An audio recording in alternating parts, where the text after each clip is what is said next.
안녕하세요. 저는 딸 하나, 아들 둘, 새 쌍둥이를 키우고 있는 행복한 삼둥이 엄마입니다. 하나만 낳아도 애국이라고 하는 저출산 시대에 무려 새 쌍둥이를 낳아 기르는 저는 정말 애국자인 걸까요? 물론 저도 딱히 애국을 하려고 아이 셋을 낳은 건 아니지만 오랜 기다림 끝에 정말 기적같은 축복 덕분에 사랑스러운 아기 천사를 셋씩이나 얻게 되었습니다. 솔직히 처음에는 내가 과연 쌍둥이 아이 셋을 잘 낳아서 기를 수 있을지 걱정도 심려도 많았지만 막상 마음먹고 시작해보니 역시 엄마는 위대하다는 말이 맞다 싶더라고요.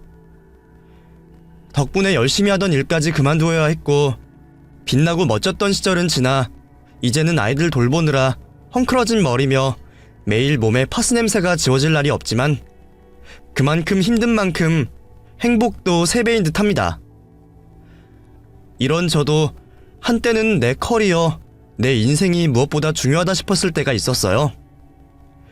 그래서 결혼도 별로 생각이 없었고 그때는 제가 결혼해서 새 쌍둥이를 낳아서 기를 줄도 몰랐죠. 아마 남편을 만나지 않았더라면 저는 아직까지도 골드미스로 살고 있었을지 모르겠습니다. 하지만 엄마가 되고 보니 저는 지금의 행복을 잃고 싶지가 않네요. 물론 각자 생각하는 행복과 기대는 다르겠지만 두 가지 모두 겪어본 저로서는 지금에 만족한다는 얘기죠. 워킹맘이나 전업주부나 둘 다 나름의 고충이 있다는 걸 누구보다 잘 알기 때문에 저는 어느 쪽 편도 들 수 없네요. 그런데 가끔 전업주부는 그냥 놀고 먹는 줄 알고 무시하려는 사람들이 있더라고요. 그것도 하물며 같은 여자, 며느리 입장이면서 말이죠. 저한테도 멀지 않은 곳에 그랬던 사람이 있어서 오늘 그 이야기를 한번 전해볼까 합니다. 제가 보내는 사연 덕분에 많은 아이 엄마들이 힘을 얻으시기를 바라며 이야기를 시작해볼게요. 그리 넉넉할 것 없이 평범한 가정에서 3남매 중 둘째로 자랐던 저는 자기 밥그릇은 자기가 지켜야 한다는 걸 빨리 깨달은 편이었어요. 부모님은 저희를 사랑하시지만 사랑만으로는 모든 것을 해주시지 못했고 하고 싶은 걸 누리기 위해서는 노력이 필요하다는 걸 저는 일찍 깨우쳐야 했어요. 여유 없는 집안에서 태어난 내가 원하는 걸 얻기 위해서는 성공을 해야겠다 생각했습니다. 성공의 방향이야 무척 많겠지만 그 시절 제게 성공은 좋은 대학 간판과 좋은 회사였어요. 더군다나 평범한 가정주부셨던 엄마가 고생하시는 걸 보고 자랐던 저는 늘 엄마처럼은 살지 말아야겠다 생각했었죠. 자식 셋을 키우느라 늘 궁핍하게 사는 엄마의 모습이 제 눈에는 힘들어 보였거든요. 엄마도 한때는 꿈 많던 소녀였다는데 아버지와 결혼해서 자식들 키우며 사는 엄마의 모습은 늘 지치고 피곤해 보였습니다. 가끔 결혼을 하지 않았더라면 뭘 하고 있었을까 상상하는 엄마의 모습에 어린 저는 큰 충격을 받았던 것 같아요. 결혼이 엄마의 꿈과 인생을 꺾었다는 생각에 저는 엄마처럼 결혼을 해서 고생하지 않고 멋지게 제 인생을 살겠다고 다짐했습니다. 그렇게 저는 혼자 힘으로 열심히 공부했고 제가 할 수 있는 한 최선을 다하며 살았어요. 덕분에 바라던 대학에 들어가게 되었고 대학에 들어간 뒤에도 남들 노는 동안 쉬지 않고 달려 취업에도 성공할 수 있었습니다. 어린 시절에는 순진한 마음에 취업만 하면 모든 게 끝날 거라 생각했어요. 그동안 열심히 공부했고 노력했으니 취업만 하면 행복을 가질 수 있을 거라 생각했죠. 하지만 취업은 또 하나의 고비일 뿐이었습니다. 먹고 살기 위해 출퇴근을 해야 했고 회사에는 제가 꿀 수 있는 꿈 같은 건 없었죠. 그런 탓에 막상 취업을 하고서는 잠시 권태가 왔던 것도 같아요. 이게 정말 내가 원했던 일인지 살고 싶었던 인생이었는지 의문이 들었던 거죠. 하지만 그제 와서 갑자기 다른 삶을 고민해볼 만한 여력은 제게 없었고 저는 지치지 않기 위해 일에 흥미를 붙일 수밖에 없었습니다. 삶의 의미를 모르겠다면 의미를 제가 만들어가면 되는 거라 생각했거든요. 그렇게 저는 제가 맡은 일을 열심히 해가기 시작했어요. 누가 알아주는 사람 하나 없고 남들은 같은 월급 받아가면서 괜히 미련을 떤다고 욕을 할지라도 제가 버티기 위해서 열심히 일을 했었던 거죠. 그렇게 하다 보니 어느 순간부터는 저도 모르게 정말 일을 즐기고 있게 되더라고요. 그렇게 저는 일에 빠져 살게 되었습니다. 아침 식사 챙길 틈도 없이 바쁘게 출근 준비를 하고 야근에 지쳐 쓰러져 잠이 드는 매일을 살면서 저는 그 삶이 제가 꿈꾸던 멋진 커리어우먼의 삶이라 생각했습니다. 이렇게 아등바등 바쁘게 사는 인생이니까 엄마가 살던 밋밋하고 우울해 보이던 가정주부의 삶과는 무척 다를 거라 자신하고 있었어요. 그 인생이 좋은 줄만 알았던 저는 일에 빠져서 결혼 생각도 없이 지냈습니다. 다른 친구들은 적당히 맞춰 선을 보고 연애 결혼을 해서 시집을 가는 동안 저는 매주 남의 결혼식에 축의금만 던지며 30이 넘도록 혼자 지내고 있었죠. 그러다 30이 넘어서야 남편을 만나게 되었습니다. 건너 지인의 소개로 만나게 된 동갑내기 남편은 저와는 비슷한 듯 많이 다른 사람이었어요. 저는 일밖에 모르고 시간에 쫓겨 사는 사람이었지만 남편은 바쁜 삶 속에서도 여유를 찾고 싶어하는 사람이었죠. 저는 성격이 예민하고 모난 데 비해서 남편은 둥글둥글하고 원만한 사람이었습니다. 보통 사람들은 서로 비슷한 사람끼리 끌린다고 하던데 이상하게 저와 남편은 정반대의 성향에 끌렸네요. 어쩌면 저희가 서로 모자란 나머지 부분을 채워줄 수 있다는 걸 진작에 깨달았던 건지도 모르겠습니다. 그전까지는 연애 생각도 없이 평생 비혼으로 살려고 했던 제가 남편을 만나고서는 완전히 생각이 바뀌어 버렸어요.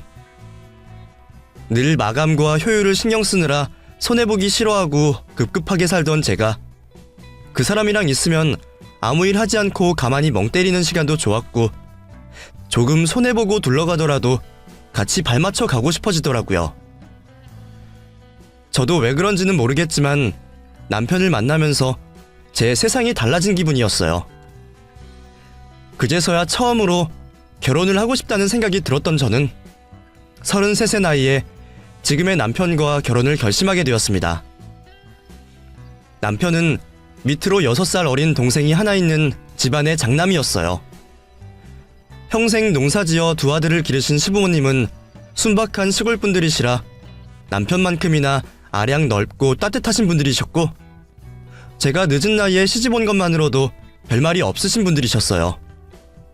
덕분에 저희는 집안에 큰 반대 없이 결혼을 할 수 있었고 남편과 저는 남들보다 늦은 나이에 결혼식을 올리게 되었습니다. 그나마 나이가 지나서 결혼을 한 장점이 있기는 있었는지 남편이나 저나 모은 돈은 충분히 있었고 저희는 집안에 손 벌리는 일 없이 결혼을 하게 되었어요. 그렇게 저희는 매매로 서울에 신혼집을 마련해 행복한 신혼을 시작하게 되었습니다. 시골에 계신 시부모님은 아들 둘 키워놓고 크게 걱정하시는 분들도 아니셨고 며느리에게 바라시는 게 많으신 분들도 아니셨어요. 자라서 떠난 자식들은 각자 자기 모양대로 살기 마련이라며 니들 알아서 예쁘게 살으라고 덕담이나 해주시는 감사한 시부모님이셨죠. 늦은 나이에 생각도 안 했던 결혼을 한 것 치고는 정말 좋은 시부모님을 만난 거라 생각했습니다. 그래도 저는 장남과 결혼한 맏며느리였고 시부모님이 시키시지 않아도 알아서 며느리 도리를 잘하고 싶었어요. 시댁이 멀다 보니 바쁜 저희가 자주 내려가 찾아뵙지도 못하는데 그나마 안부 전화라도 종종 드리고 찾아뵐 때마다 좋은 거라도 해드려야 자식 도리를 하는 거라 생각했거든요. 저희끼리 알아서 결혼했으니 받은 것 없다고 시부모님 모른 척하고 싶지도 않았고 말이에요. 그것도 생각해보면 다 저희 남편 때문이었나 싶습니다. 저희 남편이 처가에 잘하는 것만 보더라도 저는 남편 반의 반만큼이라도 해야겠다 싶었거든요. 어쩔 수 없이 남편만큼 하려다 보니 시댁에 잘할 수밖에 없었고 덕분에 저는 시부모님께 사랑받는 며느리가 될 수 있었죠. 하지만 정작 시부모님이 바라시는 건 비싼 선물도 패키지 여행도 아닌 다른 것이었지만 말이에요. 시부모님이 시골 분들이신데도 며느리에게 이것저것 바라시거나 고지식한 분들은 아니시지만 어쩔 수 없이 나이 있는 며느리를 걱정하셨습니다. 아무래도 결혼했을 때 이미 제 나이가 적지 않았기에 아이 문제가 제일 큰 걱정이셨겠죠. 그래서인지 시어머니는 결혼하자마자 제 보약부터 지어주시면서 말씀을 하시더라고요. 부담 주려고 그러는 건 아니지만 너도 창석이도 나이가 있으니 하루빨리 좋은 소식이 들리면 좋겠구나. 우리는 아들, 딸 구별 없으니 걱정하지 말고 하나만 낳아. 다른 말씀은 일절 안 하시는 분들이 고민하며 그 말씀을 하셨을 걸 생각하니 며느리 입장에서도 기분이 나쁘기보다는 되려 죄송할 뿐이었어요. 물론 저희도 당연히 아이를 가질 생각이었기에 이왕이면 최대한 빨리 좋은 소식을 전해드리겠다고 말씀드렸지만 염려스럽게도 좋은 소식은 금방 전해지지 않았죠. 어머니 말씀처럼 아들, 딸 구별 없이 딱 하나만 잘 낳아서 잘 길러보겠다고 하는데도 늦은 나이 때문인 건지 임신이 쉽게 되지 않았습니다. 그렇게 저희 부부는 결혼하고 몇 년간 난임으로 크게 고생을 해야만 했어요. 그렇다고 막상 병원을 찾아가 보면 큰 문제는 없다고 하는데 왜 기다리던 소식은 찾아오지 않는지 아이를 기다리는 시간이 계속되자 저는 점점 죄책감이 들기 시작했습니다. 이게 다 내가 너무 늦은 나이에 욕심을 부려서 그러는 게 아닌지, 괜히 나 때문에 남편까지 고생하는 건 아닌지, 난임이 전부 제 탓인 것만 같은 생각이 들더라고요. 물론 남편이나 식구들은 한 번도 제 탓을 하신 적이 없었어요. 만약 그런 와중에 시부모님까지 걱정을 하셨으면 정말 제 멘탈이 터져버렸을 텐데, 소식 기다리시던 시부모님도 저희가 노력하는데도 아이가 없는 것을 아시고는 일부러 말을 아끼시더라고요. 그게 정말 감사하고 더더욱 죄송한 저는 아이를 정말 갖고 싶었습니다. 고민하던 저는 결국 더 늦기 전에 시술에 도움을 받기로 결정하게 되었고 힘든 길을 걷게 되었죠. 듣기만 했던 것과 달리 직접 경험해본 인공수정 시술은 정말 쉽지 않더라고요. 매번 시간마다 호르몬제 주사 놓아가며 관리를 하고 그것 때문에 살이 찌고 하루하루 지옥이나 다름없었습니다. 그러면서도 결국 실패를 하고 날 때면 내가 뭐 때문에 이런 짓을 하고 있는 건지 후회스러울 뿐이었죠. 그런 순간에 남편이 없었더라면 아마 저는 진작 다 포기하고 말았을지도 모릅니다. 그렇게 고생하는 저를 보면서 견디기가 힘들었던 건지 남편은 아이 없어도 좋으니 그만 고생하라며 저를 설득하기까지 했었거든요. 하지만 저는 오히려 저를 생각해주는 남편을 보니 더 아이를 가지고 싶더라고요. 결국 그 노력과 마음이 닿았는지 저희는 결혼하고 4년 만에 아이를 갖게 되었습니다. 그것도 무려 새쌍둥이를 말이에요. 더도 말고 덜도 말고 하나만 성공하기를 바라며 기다렸던 것과 달리 예상치 못한 새쌍둥이라 당황스럽기도 했지만 저희는 오래 기다린 만큼 행복이 찾아와 준 거라 생각하며 그 행복을 받아들이기로 했어요. 그렇게 저는 새쌍둥이 임신에 성공했고 저희 집과 시댁에서는 걱정을 곁들인 축하를 보내주셨습니다. 오히려 친정엄마보다 시어머니가 더 저를 걱정하셨죠. 임신을 해서 좋기는 좋은데 새쌍둥이라니 아가 네가 너무 힘들어지는 게 아닌지 걱정이 되는구나. 괜히 우리 때문에 네가 무리하는 건 아닌가 해서 말이야. 셋을 키우는 것도 그렇지만 품고 낳는 것도 만만치 않을 텐데 내가 옆에서 챙겨주지도 못하고 걱정이다. 괜찮아요, 어머니. 저희도 충분히 상의하고 결정했고 어려울 건 알지만 노력해보려고 해요. 저 한번 열심히 해볼게요. 임신이 어렵던 시기부터 이미 아이를 위해서라면 어떤 고생이던 각오하겠다 다짐했던 저희 부부였기에 그렇게 저희는 새쌍둥이를 낳아보기로 했습니다. 그래도 나름 마음 단단히 먹었다고 생각하고는 있었지만 막상 겪어보게 되는 건 다른 일이었네요. 원래 임신이 그렇게 힘든 건지 저는 임신 초기부터 무척 고생을 해야 했습니다. 입덧에 먹덧에 아주 정신없이 휘몰아치는 탓에 하루하루가 죽을 맛이었어요. 제가 평균보다는 늦게 임신을 한 탓에 그동안 저보다 어린 후배들이 임신하는 걸 보기만 했는데 그 친구들은 어떻게 이걸 견디며 회사를 다녔을까 싶더라고요. 나보다 더 어린 친구들도 회사 눈치 보며 그 고생을 했을 걸 생각하니 제가 더 힘든 소리를 못하겠는 거죠. 그때까지만 해도 아이들을 위해 완전히 저를 내려놓지 못했던 저는 어떻게든 회사 생활을 이어가 보려 이를 악물고 버텨냈습니다. 그래도 주변에서 노산이라며 많이들 배려해준 덕분에 잘 견딜 수 있었던 것 같아요. 특히나 시골에 계신 시어머니가 거의 매주 서울에 왔다 가실 정도로 저를 챙겨주셨거든요. 제가 어머니 음식을 좋아하는 걸 알고 입덧하는 며느리 뭐라도 먹여보려고 올라와서 음식만 두고 가시던 시어머니셨죠. 그런 시어머니를 생각해서라도 저는 무사히 임신 기간을 견딜 수밖에 없었습니다. 그렇게 10달을 꽉 채운 저는 예정일에 맞춰 무사히 새 쌍둥이를 출산할 수 있었어요. 그리고 남편과 오랫동안 상의를 한 끝에 제가 휴직을 하고 새 쌍둥이를 기르기로 결심했죠. 사실 새 쌍둥이를 가지기 전까지는 제가 휴직까지 할 생각은 전혀 없었습니다. 출산 휴가와 육아 휴직이 있으니까 아이 낳고 1년 정도 쉬고 금방 회사로 돌아가게 될 줄 알았거든요. 아이 하나 정도야 맞벌이 하면서 충분히 돌볼 수 있을 거라 생각했는데 그런 제가 갑자기 새 쌍둥이를 가지게 되었으니 상황이 많이 달라진 거죠. 새 쌍둥이들을 키우면서 맞벌이는 절대로 못하겠다 싶었던 저희 부부는 어떻게 해야 할지 고민이었습니다. 처음에는 남편이 어떻게든 육아휴직을 내고 자기가 노력해보겠다는 이야기도 했었지만 그래봤자 1, 2년 남짓한 시간으로 답이 보이지는 않더라고요. 그렇다고 당신 혼자 희생하는 건 말도 안 돼. 당신이 회사 생활 얼마나 열심히 하는지 누구보다 내가 잘 아는데 그런 당신을 그만두라는 소리를 어떻게 해. 차라리 내가 잠시 일을 쉬고 이직을 하는 게 낫지. 그러다가 당신 경력 단절되면 그거 가지고 힘들어하는 것도 못 봐 나는.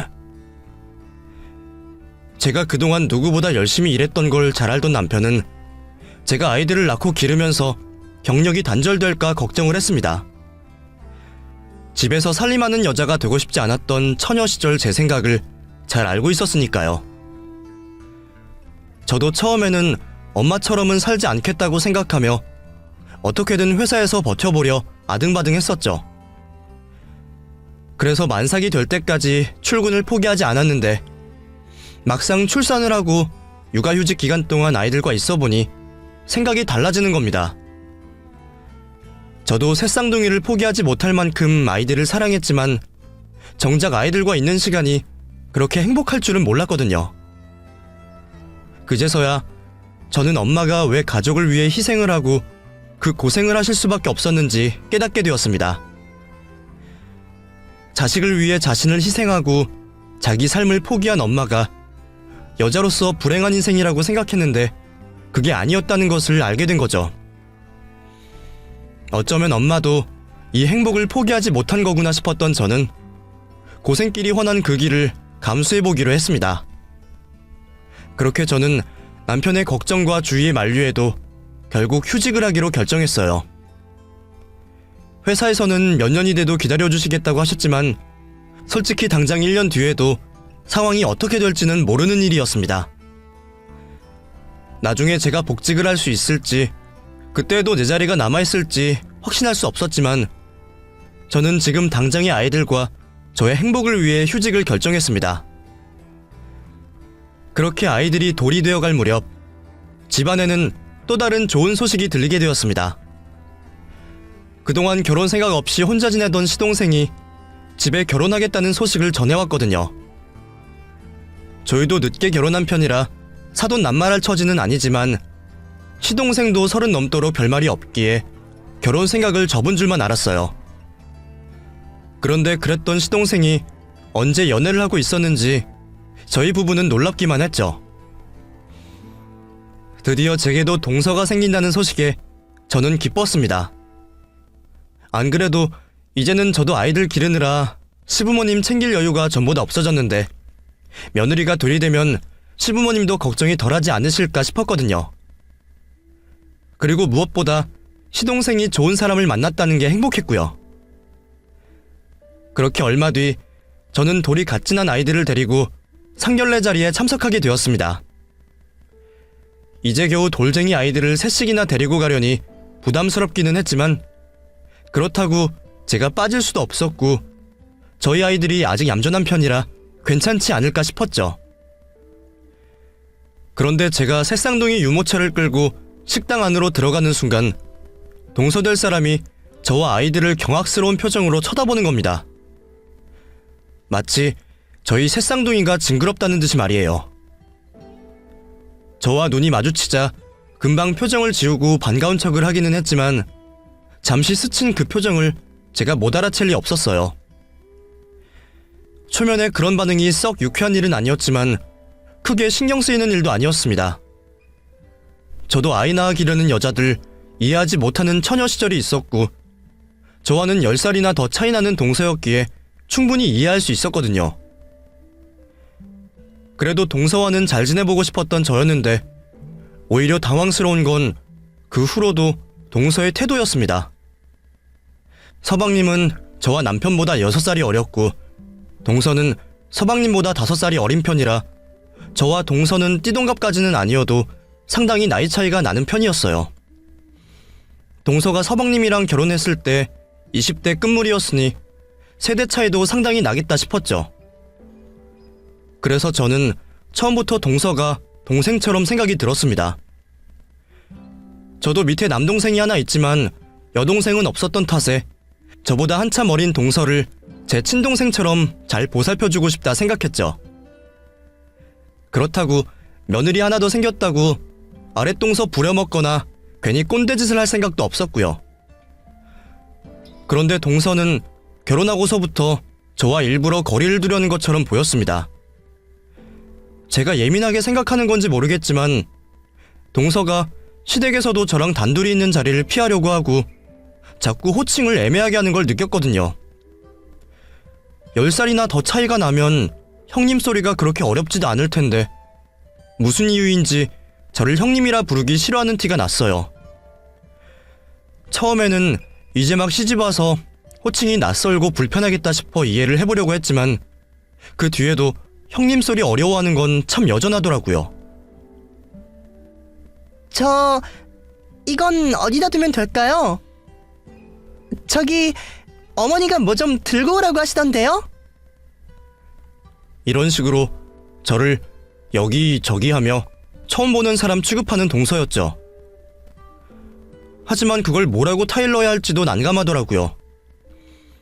또 시부모님이나 다른 사람 앞에서는 곧잘 형님 소리를 하는데 꼭 저랑 단둘이 있을 때만 그런 식으로 나오니 잘못하다가는 괜히 제가 어린 아랫동서 잡는다 생각할까 싶어 무슨 말을 하기도 겁이 났거든요.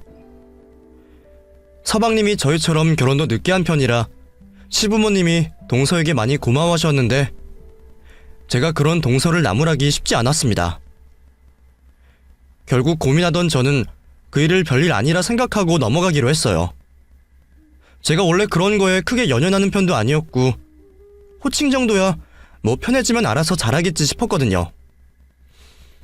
어색한 사이이다 보니 그럴 수도 있을 거라 생각했던 저였는데 그런 제 생각이 잘못되었다는 걸 깨닫게 된 건 그리 먼 날의 이야기가 아니었습니다. 사실 저한테 그러는 거야 큰 문제는 아니었어요.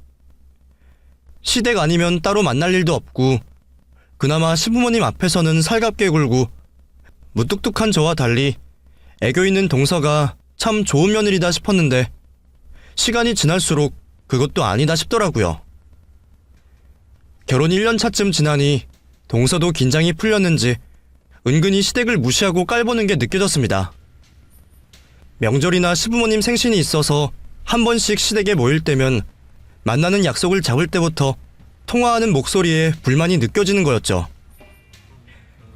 동서, 그래서 다음 주 주말에 모일까 하는데 동서 시간 어때? 우리는 금요일 저녁에 미리 내려가서 지낼 건데 동서는 언제 올래? 그거 꼭 지금 정해야 해요? 언제 가든 그냥 식사 시간만 지키면 되는 거 아니에요? 제가 알아서 할게요. 동서가 언제 올지 알아야 식사 준비를 하지. 동서, 뭐 기분 상하는 거 있어? 에?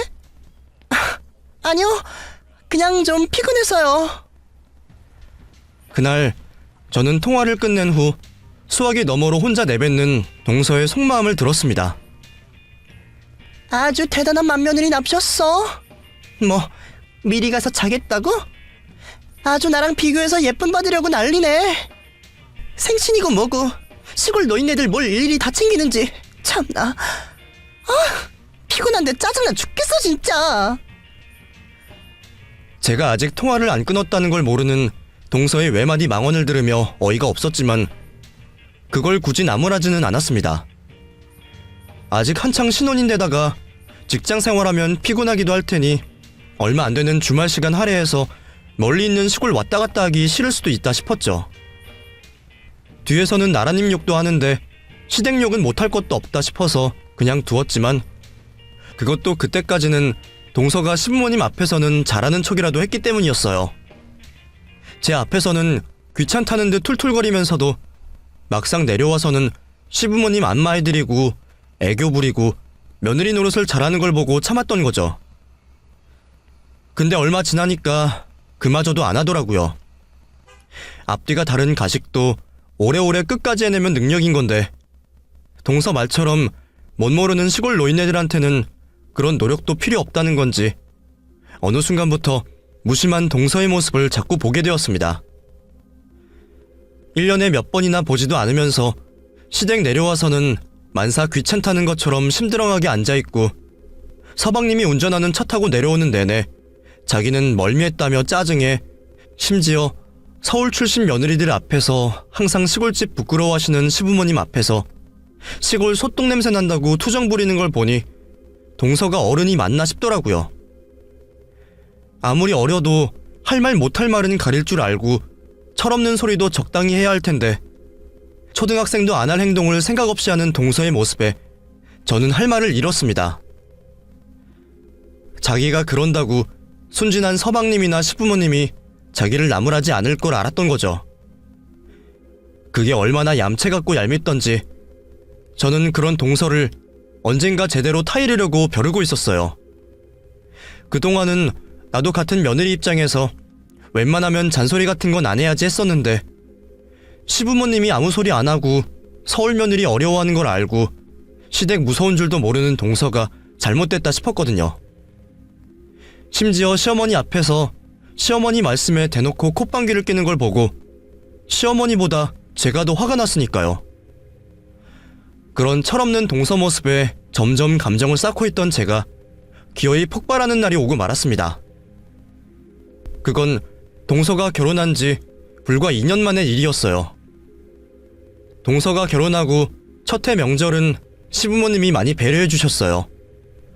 동서가 와도 음식 같은 걸 일절 시키지도 않고 손에 물 한 방울 안 묻히게 하시더니 결혼하고 첫 명절이니 친정부모님 기다리실 거라고 하루도 안 되어 올려보내셨거든요.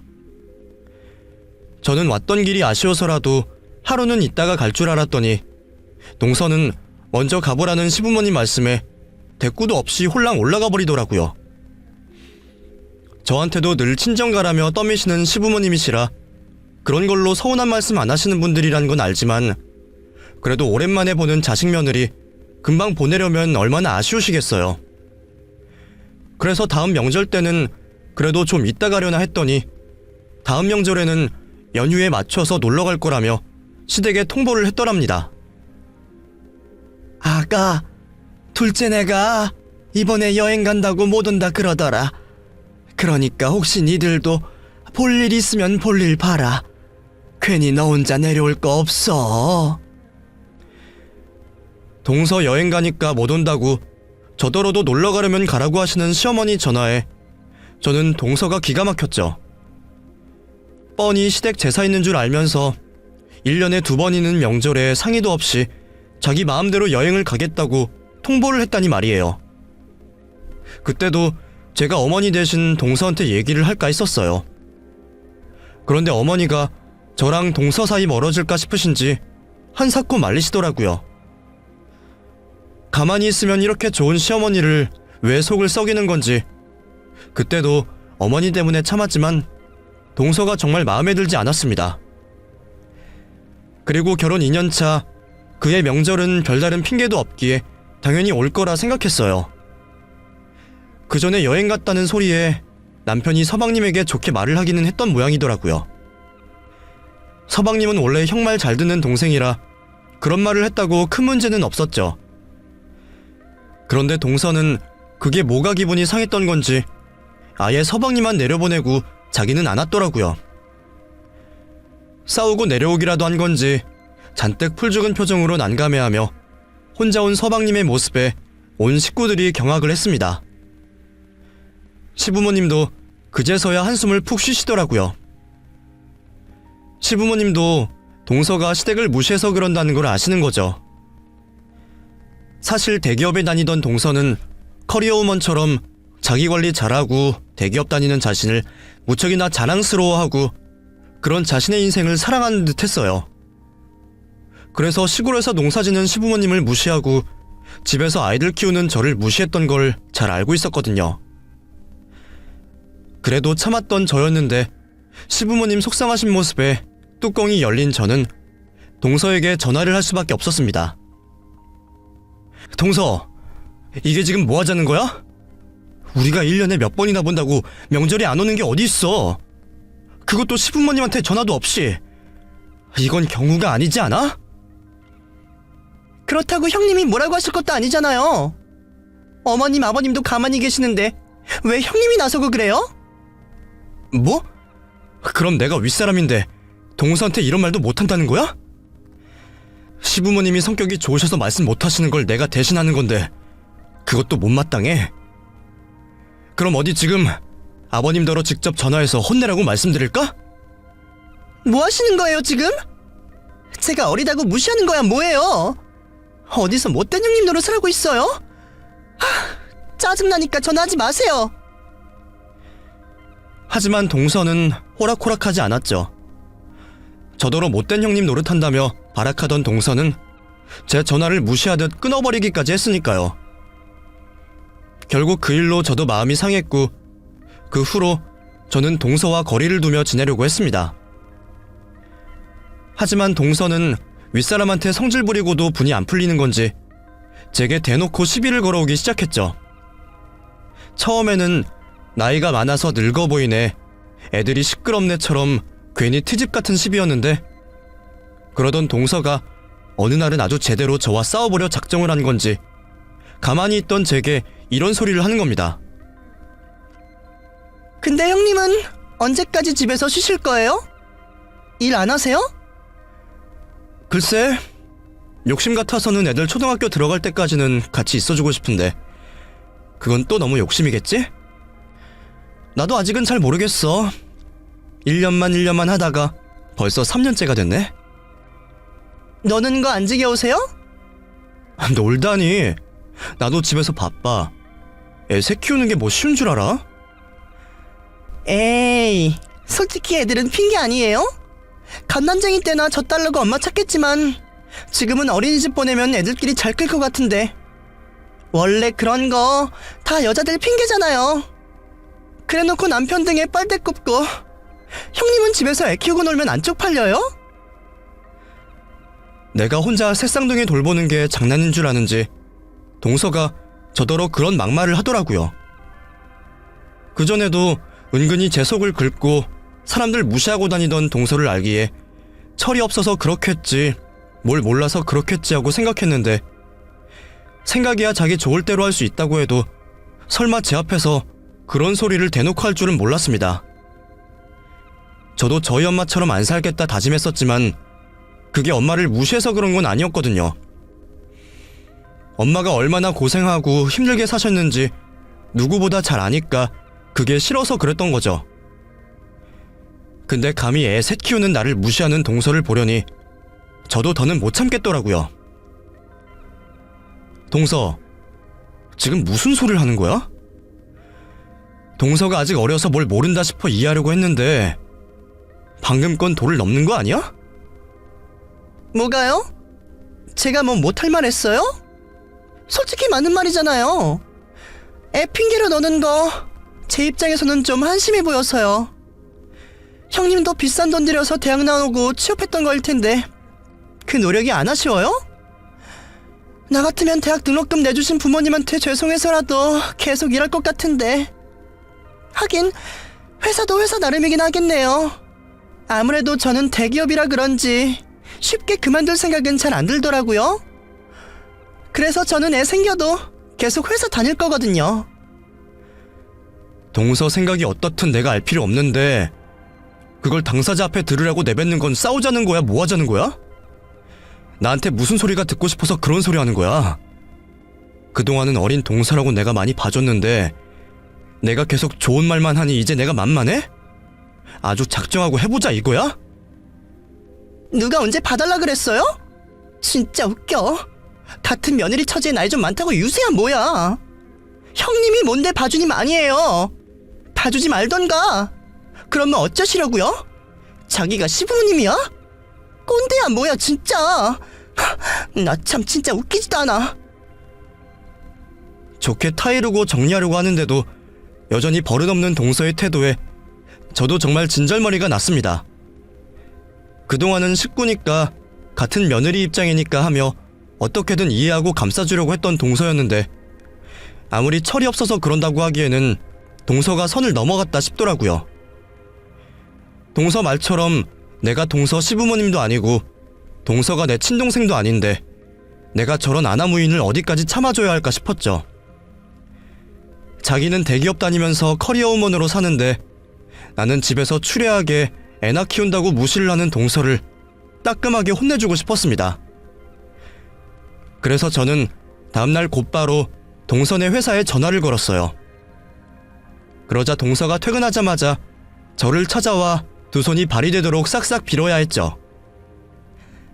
형님, 제가 잘못했어요. 제가 그러려고 그런 게 아닌데 제가 아직 철이 덜 들어서 그래요. 형님, 제 마음 아시죠? 무슨 마음? 동서가 나랑 시댁 식구들 무시하는 마음? 그건 아주 잘 알지.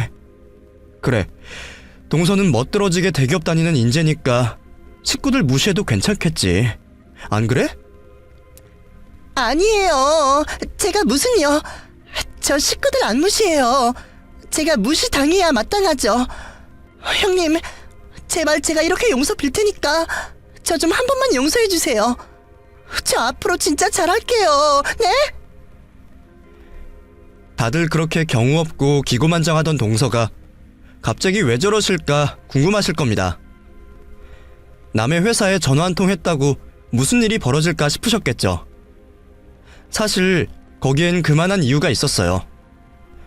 동서가 늘 자랑스럽게 말하고 다니던 그 대기업 동서네 부서 팀장이 다름 아닌 제 예전 직장 동기 친구였거든요. 사실 저도 처음에는 몰랐었어요. 대기업이 구멍가게도 아니고 같은 회사 다닌다고 다 아는 사이는 아니잖아요. 게다가 동서가 대기업 자랑만 했지 무슨 팀에서 무슨 일을 하는지 저랑 시시콜콜하게 이야기하는 사이는 아니었기에 저도 무관심했었죠. 그런데 얼마 전에야 제가 동서가 제 친구 팀 팀원이었다는 걸 알게 되었지 뭐예요. 동서와 대판 싸우고 너무 열이 받아서 친구랑 오랜만에 만나 이야기를 하는데 제 친구가 자기 팀에도 그 비슷한 직원이 있다며 얘기를 꺼내더라고요. 요즘 친구들이 다들 그런가? 우리 팀에도 그 비슷한 팀원 하나 있거든. 뭐 신입 때야 사회생활 안 해봐서 그런다 생각하겠지만 그 친구는 몇 년 차인데도 여태 그러더라. 그래도 무슨 재주인지 운까지 대리까지는 달았는데 솔직히 잘 모르겠어 나는. 어머, 그럼 진짜 요즘 애들이 다 그러나? 그 팀원은 이름이 뭐야?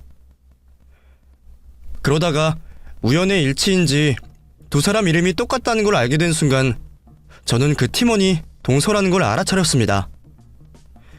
뒤늦게 사실을 깨닫고 우리가 그걸 여태 왜 몰랐을까 했더니 그 친구가 저희 동서 결혼식에 참석하지 않았더라고요.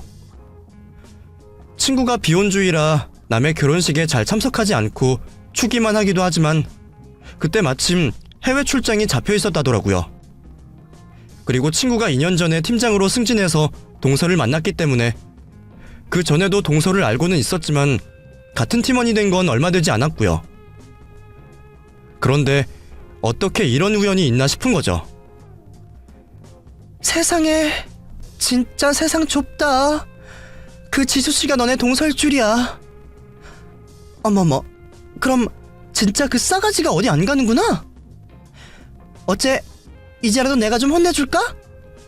안 그래도 평소에 회사 생활하면서 얌체처럼 굴어서 눈여겨보고 있었는데 회사 생활 힘들게 해줘봐? 아, 됐어. 뭘 유치하게 한참 어린 동서한테 그래. 그냥 동서도 철들면 알겠지. 아니면 내가 나중에 제대로 날 잡고 얘기라도 해보던가. 그때는 친구가 농담처럼 그런 소리를 해도 장난이 심하다며 넘겼는데 끝까지 기어오르는 동서를 보니 저도 제대로 본때를 보여줘야겠다 싶은 거였죠. 안 그래도 제가 동서의 약점을 몇 개 알고 있었거든요. 동서가 거짓말로 연차를 함부로 빼먹고 다니고 법인카드로 몇 번 사리사욕을 채운 것도 알고 있었어요. 회사 카드 쓰면서 가끔 소소하게 자기 욕심 채우는 건 있는 줄 알지만 출장 한 번 간다고 하이패스 요금을 채우고 커피값 계산하면서 나중에 마실 커피값까지 선결제하는 건 소소한 횡령이잖아요. 어차피 저희 회사 직원도 아니고 그 정도야 회사에서도 눈 감아줄 정도라 저도 별말 없이 넘어갔지만 회사 상사가 그걸 안다면 좋을 건 없겠죠. 그렇게 저는 동서 회사 팀장인 제 친구에게 전화를 걸어 동서의 만행을 고발했습니다. 그 얘기에 안 그래도 벼르고 있던 제 친구가 동서를 호되게 혼을 냈던 모양이었죠. 회사에서나 집에서나 똑같이 그렇게 굴다가 언젠가 큰일 날지 모른다며 저한테 잘하라고 했던 건지 제 친구가 저를 봐서 봐준다는 말에 동서가 제가 자기 팀장이랑 친구라는 걸 알고는 퇴근하자마자 저를 찾아왔던 겁니다. 이제 와서 자기 밥그릇 걱정되는지 저한테 무릎까지 꿇고 비는 동서가 어이없었지만 그래도 조금은 기가 죽은 모습이 보기 나쁘지는 않았네요. 이럴 거면서 왜 여태 자기 혼자 잘난 것처럼 굴었는지 어리석은 동서가 안타까울 뿐이었죠. 동서, 세상 참 좁지?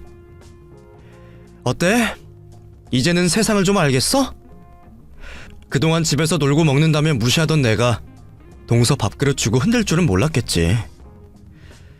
근데 원래 세상은 좁고 그래서 서로 척지고 살지 말아야 하는 거야. 아무리 흠없이 살려고 노력해도 털면 먼지 떨어지는 게 사람인데 동서는 그렇게 열심히 깨끗하게 사는 편도 아니잖아. 그동안 내가 동서 혼내줄 방법이 없어서 그냥 두고 본 거라고 생각했어? 시부모님이 시골분들이시라 순진하고 바보 같은 줄만 알았어? 동서는 모르겠지만 동서가 보는 세상이 전부는 아니야. 동서처럼 함부로 사람 무시하다가는 큰 코 다친다고. 그동안은 제가 집에서 놀며 애나 키우는 줄 알았지 그전까지 무슨 일을 했는지 어떤 회사를 다녔는지 전혀 몰랐던 동서였기에 제가 자기 팀장과 친구일 거라고는 상상도 못했겠죠. 하지만 저도 한때는 동서처럼 대기업 다니던 잘나가던 직장인이었습니다. 아이 낳고도 계속 일했으면 제 친구처럼 저도 팀장 자리에 있었겠죠. 물론 아직 복직의 꿈을 놓지는 않았지만 이제 와서는 크게 미련도 없지만요. 그걸 모르고 대기업 다니는 자신이 제일 잘난 줄만 알던 동서에게는 저의 과거가 상당한 반전처럼 느껴졌던 모양인지 동서가 갑자기 저를 보는 눈이 달라졌더라고요. 죄송해요, 형님. 제가 생각이 짧았어요. 앞으로는 다시는 이런 일 없을 테니까 한 번만 봐주세요. 그리고 저희 팀장님한테 말씀 좀 잘해주세요. 저 진짜 여기 잘리면 끝이에요. 요즘 이직률도 낮은데 제가 여기 아니면 어디 가겠어요. 형님은 도와주실 수 있잖아요. 제발 저 좀 도와주세요. 저 앞으로 시댁에도 잘하고 형님한테도 잘할게요. 네? 그런 동서의 사과가 진심인지는 모르겠지만 자기 목줄이 제 손에 달려있다는 걸 알게 된 이상 동서도 예전처럼 함부로 굴지는 못할 거라 생각했어요. 다행히 동서도 생각이 그리 없지는 않았는지 그 후로는 제 눈치를 한참 보며 지내더라고요. 예전처럼 저를 무시하거나 시댁에서 함부로 굴지도 않고 저를 깍듯이 따르며 잘하려 노력하는 게 보였어요. 뒤에서는 아직도 제 욕을 하려는지 어쩔지 모르겠지만 적어도 시댁 일에 전처럼 비협조적으로 나오지 않으니 그나마 다행이다 싶더라고요. 덕분에 저도 이제는 말 잘 듣는 동서를 데리고 시댁에서도 문제없는 동서지간을 유지하고 있습니다. 동서의 그런 마음가짐이 얼마나 가려는지 모르겠지만 동서도 언젠가는 엄마가 되고 철이 들 때가 오겠죠. 그럼 저는 그때까지 지금처럼 동서를 잘 타이르며 잘 지내보도록 하겠습니다. 감사합니다.